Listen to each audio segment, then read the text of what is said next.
everybody. Hope everyone is having a great Friday. I just finished making another card for a friend that is having she invited us to a get-together that is showing some of the students' work for the 2013 school year. It's for it's for a group of homeschooled students, and we were invited to come, and they're going to take a trip back in time. I guess they were studying about how the country was formed, and they were learning about the late 1800s era, and my mind goes to Little House on the Prairie, because I love Little House on the Prairie. That's like one of my favorite things. Read all the books, and I just love the prairie life. And then they're also going to we're going to have a taste sampling of food. It says on the invitation, taste a sampling of food from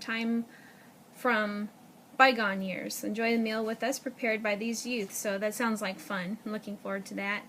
And I always like to support the young ones. So the host is an old dear friend of mine that is doing this for all the students, and she's a very talented friend, and her oldest daughter, she has three daughters.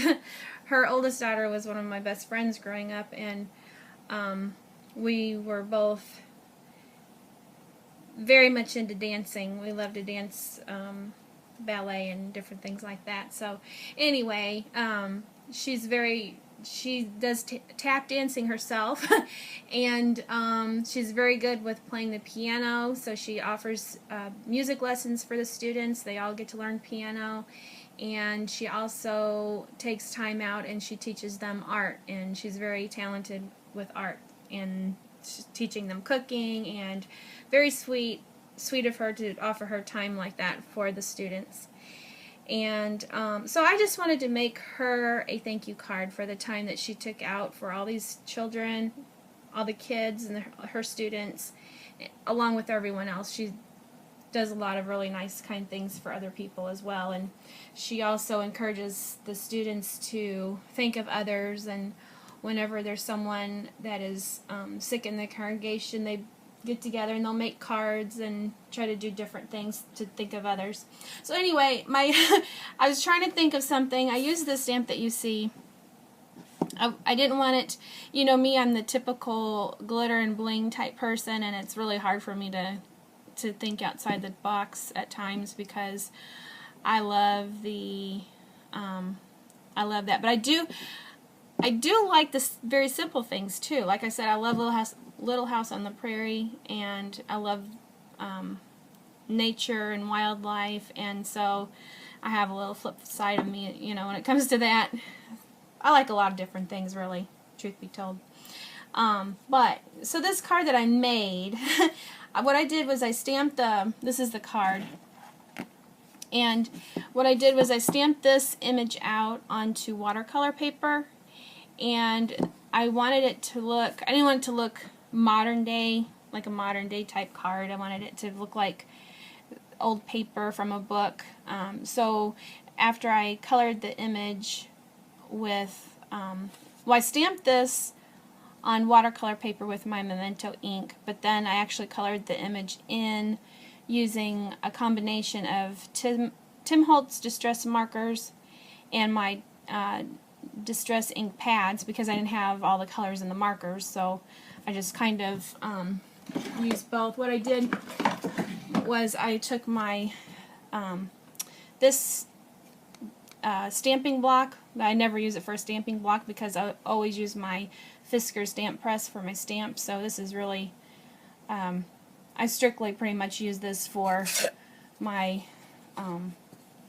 inking. And so all I do is I take my ink pad like that, and I just put a little bit of ink on there, depending upon how much I'm planning on painting an image. You really don't need that much. A little goes a long way. And then I take my water brush and I dab it in there, and then I just fill in the image and I color it that way.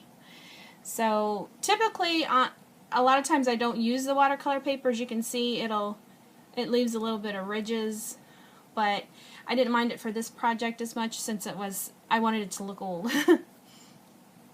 So, it's very simple. I like the freeness of being able to color with the distress inks, and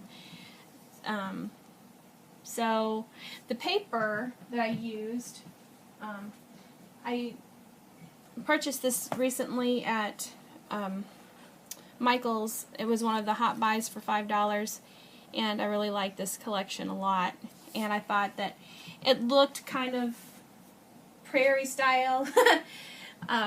I love that floral background paper, and this is actually the background paper that I used, which is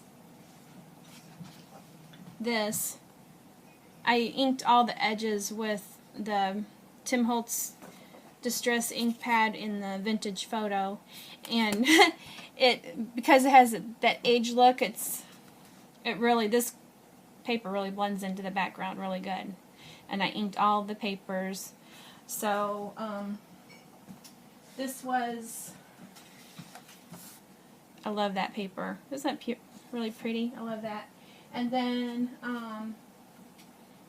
this paper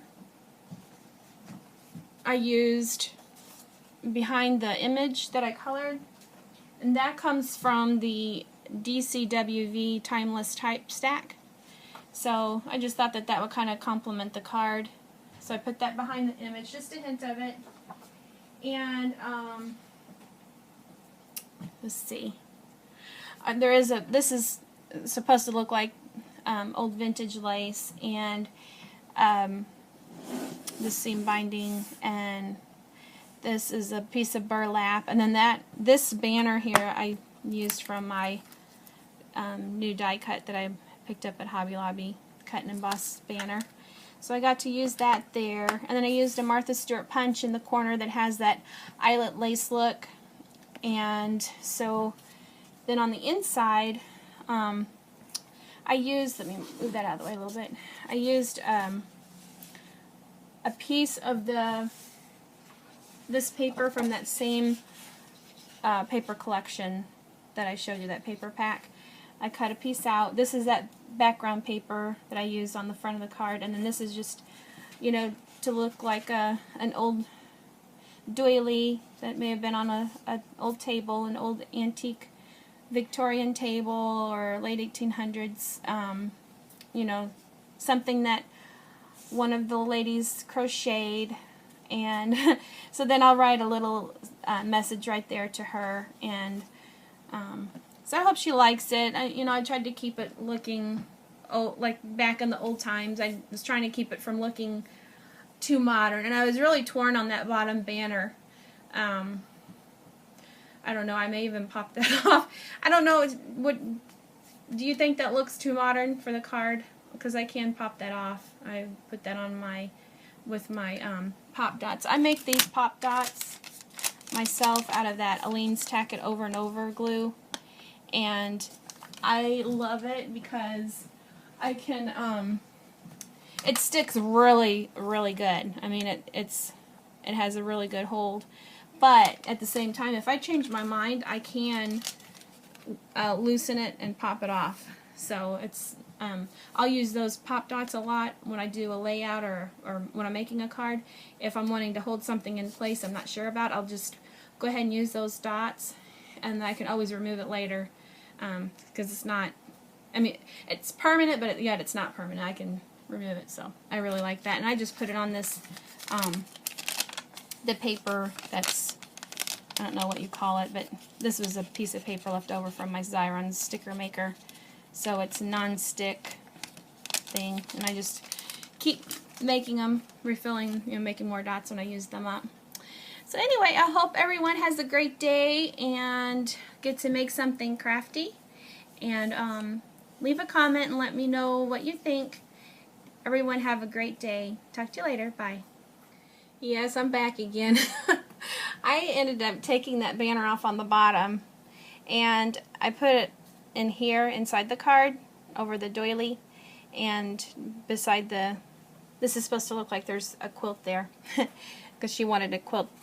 I know she was going to display a quilt or try to find some quilts for display for her little thing tonight. But tell me if it's before, if it's still Friday afternoon. You may not even have time to tell me, because I have to give this to her this evening, and it's at 5:30 this evening. So by the time this uploads, I may not even have time to get comments from people on what they think. So I'm hoping that she will like it, and hope everyone else liked it.